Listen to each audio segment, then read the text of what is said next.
ఊదటం తప్ప ఇంకేమీ తెలియదు నీకు. పొయ్యి ఊదే కర్మ పట్టిందా? అక్కడ ఏంటి అలా రెచ్చిపోతున్నావు? నేను తెమ్మనవి తెచ్చావా లేదా? తెచ్చానండి బాబు. ఇదిగో ముక్క, ఇదిగో చుక్క. సారా నా చేతికిచ్చి నా కాడు తీసుకో. కాళ్ళేంటండి బాబు, మొత్తం అన్ని పిసికేస్తాను. మంగారు మంగారు, మా పెళ్ళి ఎప్పుడు చేస్తారండి? అప్పుడేనా, ముందు నా కోరిక తెచ్చాలి కదా. చెప్పు మా క్షణంలో తీర్చేస్తాను.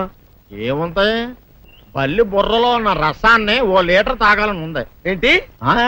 ఎద్దు కన్ను, దున్నపోతు గుండె, గుర్రం నాలక ఇవన్నీ తీసుకొచ్చి శనికాల మీద వేసి రంగరించి ఉప్పు కారం జల్లి కటకముక్క మాంసం తీసుకొచ్చి దీంట్లో కలిపి ఉడికించి ఆ బటన్ అదేంటమ్మా తిమింగలం మాంసం అదే తిమింగలం పాలతో చేసిన పాయసంతో కలిపి తింటా నా సామి రంగా.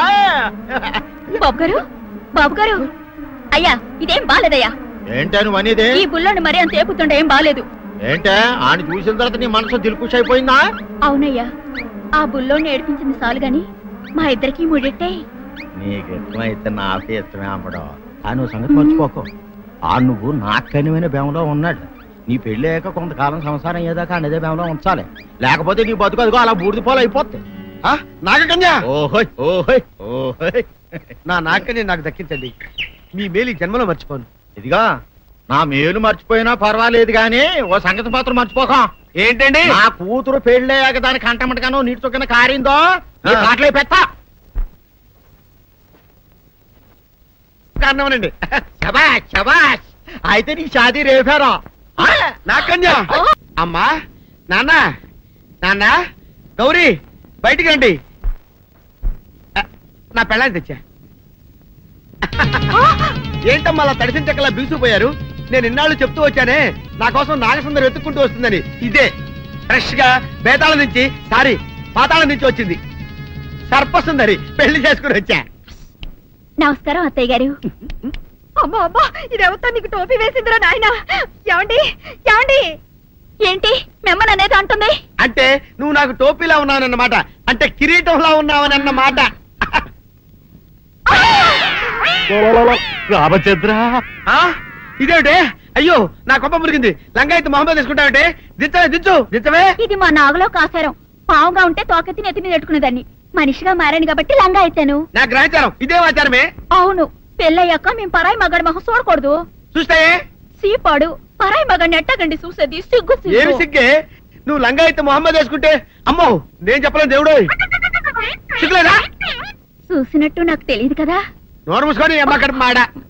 నీ లాజిక్ నట్టేట్లో కలవా? నీకు ఈ ఆచారం ఉందని తెలిస్తే ఊళ్ళో వాళ్ళందరూ పొద్దున లేచి నా ఇంటి ముందు నిలబడతారు. నువ్వు వాళ్ళని చూసి లంగా పైకి ఎత్తితే అమ్మో నాన్న నువ్వు వెనక తీసుకుంటూ లోపలికి వెళ్ళు. వెళ్ళాడు దించు.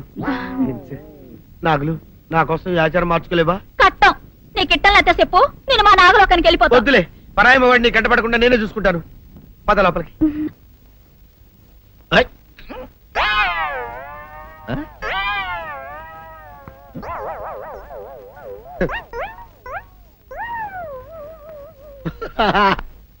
అల్లుడు గారు, ఇదేంటండి ఎవరో చచ్చిపోయినట్టు దిగాలుగా కూర్చున్నారేంటండి? మావా అల్లుడు అల్లుడు, నా బేటీకి బేటీకి ఏమీ కాల. 300 కప్పలు తిన్న పావులాగా నిగడ తీసుకొని పడుకొని ఉంది. చూపిస్తా పద. చూడు.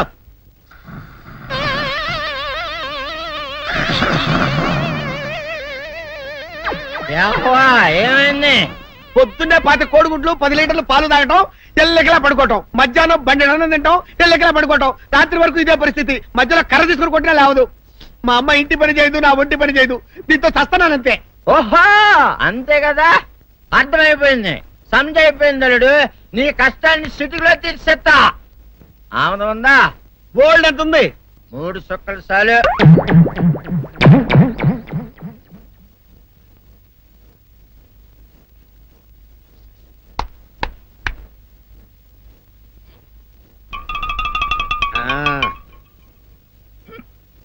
అల్లుడు చెప్పు, ఇప్పుడు ఏం పని చేయాలి? ఉదయం లేవగానే ఇల్లు వాకిలి చిమ్మి రంగవల్లులు దిద్దటం, ఇంట్లో వాళ్ళ బట్టలన్నీ ఉతకటం, వంట వార్పు చేయడం. అంతేనా? అంతే మామ, నీ మీసమదొట్టు. వెంకట సుబ్బమ్మ ఉఠో. నీ కాలు అందరి మీద బయట కట్టా బయటికి దాలో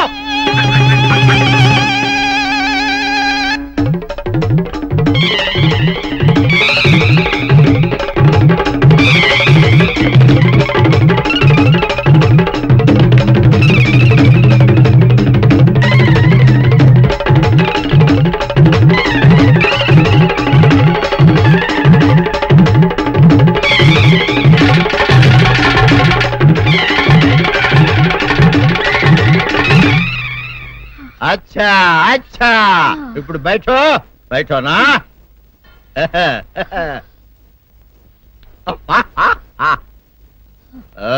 అల్లుడు ఇప్పుడు అందరికి సంతోషమే కదా సంతోషమే.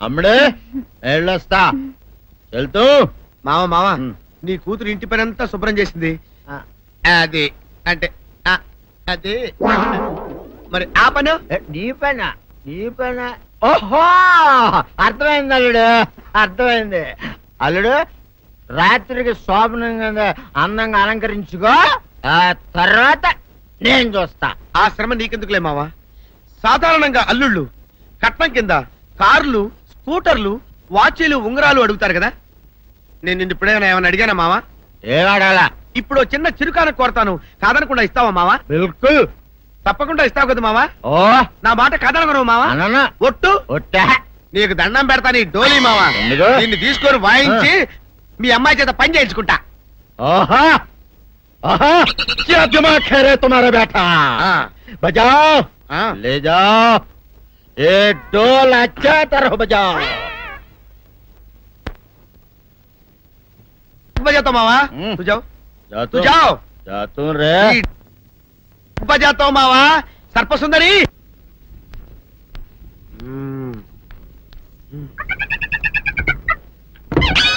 నాగు ఏంటి నన్ను గదిలేటి తాళేసావు? ఏం చేయమంటావు నువ్వు ఇంట్లో నుంచి బయటకు వచ్చావు అనుకో ఎవరో పరాయి పురుషులు కనపడతారు వాడిని చూసి నువ్వు రెచ్చిపోయి లంగా మొహాన్ వేసుకుంటావు అందుకే వేశా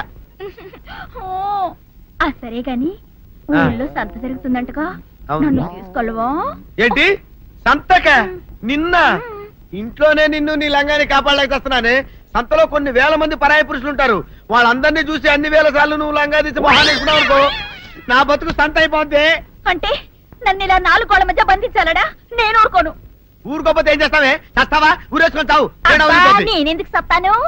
ఏరే మంచోడు చూసుకుని లేకపోతాను. అమ్మో నీకు దండం పెడతానే ఆ పని చేయకే ఇప్పటికే అవమానంతో చచ్చిపోతున్నాను ఆ పని చేసావంటే నేనే ఊరేసుకొని చేస్తాను మరైతే నన్ను సంతకి తీసుకెళ్తావా?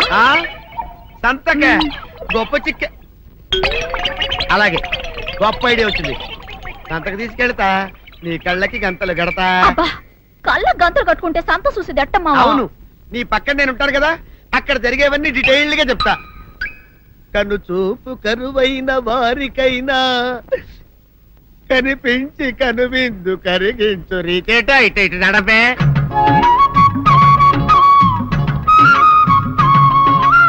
ఏంటండి మీ ఆవిడ హళ్ళకి హొత్తహచ్చారు? ఏం చేయమంటావు నాయన సంతలో ఇంతమందికి కళ్ళకి గంటలు కట్టలేను కదా అసలు హొద్దెన్ను హట్టాలండి. ఇప్పుడు చెబితే దడుచుకొని చేస్తావు గాని తీరికి దొరికినప్పుడు ఇంటికి రా డీటెయిల్డ్ గా చెప్తా వంతలుగా హమ్మంతాలా ఇక హోల్ తెచ్చుకోమంటాలా? ఓర నీ అబ్బప్ప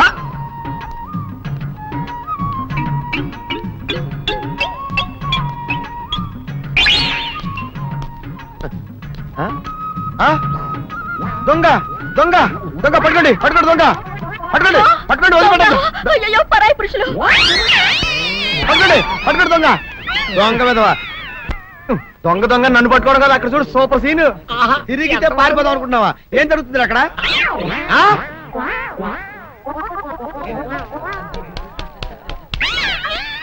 నిల్చు నిజమే అదనమ్మా పదండి అనండి నీతో లాభం లేదే నీకున్న లంగాలు చీరలని తగలబెట్టించేసి నీ చేత జీన్ ప్యాంట్ వేస్తే కానీ నాకు మనశ్శాంతి ఉండదు అదా అదా అదా అదవే బాబు గారు ఏంటే చెల్లెలి పెళ్లి శుభలేక అవునండి ఆగమేఘాల మీద అచ్చొత్తిచ్చానండి లగ్న పత్రికలు తమరు దగ్గరుండి జరిపించాలి పెళ్లి శుభం తప్పకుండా జరిపిస్తా ఇది అన్నట్టు పెళ్లి పనులకి ఎవరైనా మనుషులు తక్కువైతే చెప్పు నా కొడుకు బుల్లిరాజు గారిని పంపిస్తా చింతకాయం కాదు మా ఇంటి నిండా బోల్డ్ మంది పనోళ్ళు పాలేర్లు అసలే మాది ఇప్పుడు తొరల వంశం వస్తానండి అవతల బోల్డ్ మందికి వంచాలి లగ్న పత్రికలు. సెంతకాయలు అమ్ముకునేదానికి సిరిమాలత్యం పడితే సెంతకాయని చూసి సి వంకర టెంకరగా ఉంది ఇదేం కాయా అని అడిగిందంట. అట్టుంది దీని కథ. డాడీ ఏంట్రా ఇది విషయం, ఇది కిరసనాయలు, ఇది తాడు. అర్జెంట్ గా చచ్చిపోవాలంటే ఈ మూడిట్లో ఏది బెటర్ చెప్పు డాడీ. ఈ ఇసం తాగి ఈ కిరసనాయలు మీద వేసుకుని ఈ తాడు ఊరేసుకుని అగ్గిపూల లపక్కన వెలిగించుకున్నారనుకో టపక్కన ఎగిరిపోతారా. అవును, ఎంతకీ ఈ ఏర్పాట్లన్నీ ఎవరి సాగు కోసమో? నేనే ఆత్మహత్య చేసుకుందాం అనుకుంటున్నాను. ఊరి ఊరి ఊరి ఊరి ఊరి నా బావి పేసినంట. నువ్వు బతికొండంగానే నీ ముఖం పగలు చూస్తే రేత్రి కల్లోకి వస్తుంది. అట్టానికి నువ్వు సచ్చి దెయ్యమయ్యావనుకో దెయ్యాలు కూడా బెదిరి సస్తాయి. నువ్వు సచ్చకరా చచ్చుతా. సచ్చకరా. నేను చచ్చుతా. అయినా అంత అర్జెంట్ గా సచ్చాల్సిన కర్మ నీకేంట్రా ఇప్పుడు? ఎందుక నేను పిల్లని లవ్ చేశా. ఆ పిల్లను నేను పెళ్లి చేసుకుంటానంటే నువ్వు నో అంటావు. నేను నీ మాట వినను అంటే ఆ ఆస్తి కవర్ ఎవరికైనా ఇచ్చేస్తాను అంటావు. నువ్వు ఇచ్చేసే ఆస్తి కవర్ కంటే నేను ఇచ్చేసిన మనసే నాకు ముఖ్యం. అందుకే నేను చచ్చుతా. అదే విషయం. ఓరి నా బొగ్గుకొండ, నువ్వు ప్రెసిడెంట్ అవడం నాకు కావాలి గాని పేడెత్తుకునే అమ్మాయిని తీసుకొచ్చి నానా నేను దీన్ని ప్రేమించాను అని చెప్పు, నేను చేయకపోతాను. అవును, ఎంతకే ఎవరమ్మాయి? ఒకటే అట్లా సిగ్గుపడబాకరా, చాలా సండాలంగా ఉంది. ఎవరో చెప్పు. అది అది జానకమ్మ. ఏంటి జానకమ్మ? అమ్మా నీ గని పిచ్చిగా నెక్కిందంట్రా. నా వయసావిని నువ్వు ప్రేమించటమేట్రా? ఛీ, జానకమ్మ కాదు డాడీ, ఆవిడ మనవరాలు సౌందర్యను ఆవిడ మనవరాలా? నా ఎదుకల్లో నా బొగ్గు కొండ కదే. రే జానకమ్మ గారితో ఇయ్యమందడం అంటే నేను మాత్రం కాదంటనే చెప్పు. వెంటనే వెళ్ళి వాళ్ళతో మాట్లాడి ఆ ముఖరథం పెట్టించుకొస్తా. అబ్బా కింద ఒత్తులు తీసేసి ప్రాణాలు తీసేస్తున్నావు డాడీ. ముఖరుతం కాదు డాడీ, ముహూర్తము. ముహూర్తము అదేలా ముఖరథము, అదే పెట్టించుకొస్తా. డాడీ నేను ఇంకో డాడీ కాకుండా నీకే పుట్టినందుకు నాకు పిచ్చి హ్యాపీగా ఉంది డాడీ. ఆనందమానందమాయనే ఈ అందగాడు పెళ్లి కొడుకాయనే. తాతబ్బాయి గారు, ఈ శుభ సమయంలో మీకు విషయం చెప్పాలండి. మా బుల్లిరాజు గారు పుట్టినప్పుడు నా గురించి డాడీ చెప్పు చెప్పు చెప్పు. మా బుల్లిరాజు గారు పుట్టినప్పుడు మా ఆవిడికి పురుడు పోసిన మంత్రసాని ఈయన్ని చూసి పుట్టింది పంది పిల్లేమో అనుకుని అని అరిచి ముడిచిపోయిందండి. డాడీ ఇప్పుడు ఎవరినెందుకు? ఊరుకోవా, మన జీవితాల్లో గొప్ప ఈ చిత్రాలు జరిగినప్పుడు 10 మందికి చెప్పుకోవాలా. ఇప్పుడు మంత్రసాని మూర్చిపోయింది కదండి. ఇకపోతే మా ఆవిడ ఎట్టండి సేపుల్లే నా కొడుకుని కన్నానని బెంగపడి పురిటి స్థానం అవ్వకముందే చచ్చిపోయిందండి. డాడీ నేను నీ కడుపున పుట్టపట్ట కదా నాకు ఈ ఫేస్ వచ్చింది. నేను ఇంకొక నాన్నకు పుట్టిన అందంగా నన్ను పుట్టుండేవాడిని. ఇక చూడు, కాకి పిల్ల కాకి ముద్దురా. నీ మొహం ఎప్పుడు నాకు ముద్దొస్తూనే ఉంటుందిరా కన్నా. ఇకపోతే మా ఆవిడ చచ్చిపోయింది కదండి. ఈయన్ని ఎత్తుకోవడానికి వచ్చిన పని పిల్లలండి. ఈయన చూసి దడుచుకుని పరుగో పారిపోయేవారండి. అసలు ఈడికి ఈ జన్మలో పెళ్ళవుద్దా అని నేను ఈ ఆడవని రోజు లేదనుకోండి. అట్లాంటిది మా బుల్లిరాజు గారికి మీ అమ్మాయితో పెళ్లి కుదరటం నిజంగా మా అదృష్టం కదండి. ఎంత మాట్లాడు, నీలాంటి వారితో వీయమంతరం మా అదృష్టం. అలాగండి అంత మాట్లాడతారు. పొంతులు గారు ముఖరథం పెట్టేయండి. అయ్యా ఈనాటికి సరిగ్గా 4వ రోజుకు ఓ మంచి దివ్యమైన ముహూర్తం ఉంది. అయితే అదే కాయ చేసేయండి. ఏం డాడీ? అట్లాగే ఏమండే, మా ఓడికి పెళ్లి ఖాయం అయితే మా నూరు దేవాలయంలో దేవుడికి అభిషేకం చేయిస్తానని మొక్కుకున్నానంటే ఆ అభిషేకం ఇలా జరిపిస్తున్నాను. మీరందరూ పెళ్లి కూతురు తీసుకుని తప్పకుండా రావాలి.